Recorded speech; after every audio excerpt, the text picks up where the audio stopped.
আল্লাহকে জিজ্ঞেস করে, আল্লাহ আপনার বান্দার রমজানের এই নেকিটা 70 লিখতামনি। আল্লাহ বান্দার দিকে তাকাইয়া যখন দেখে গুনাহ থেকে মুক্ত, আল্লাহর জিকিরে তার জিহ্বা ভিজা, আল্লাহর মহব্বত তার কলিজার মধ্যে, সুন্নাত মোতাবেক তার জীবন, আল্লাহ তখন বলে না 70 না 700 লেখো, 700, 7,000 লেখো, 70,000 লেখো, 7 লক্ষ লেখো, 70 লক্ষ লেখো, 7 কোটি লেখো, 70 কোটি লেখো, 70,000 কোটি লেখো। এক সেজদায়, এক সেজদায় একবার সুবহানাল্লাহ বললে আল্লাহ বলে লেখো 70,000 কোটি সুবহানাল্লাহ লেখো।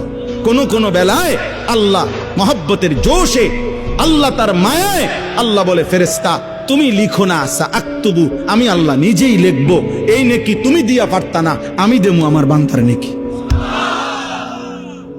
বলেন বাপ, বলেন। আহাজ মুসলমানের সন্তান, যদি তোমরা বুঝতা যে তোমাদের মালিক তোমাদের প্রতি কি পরিমাণ খেয়াল করেছে।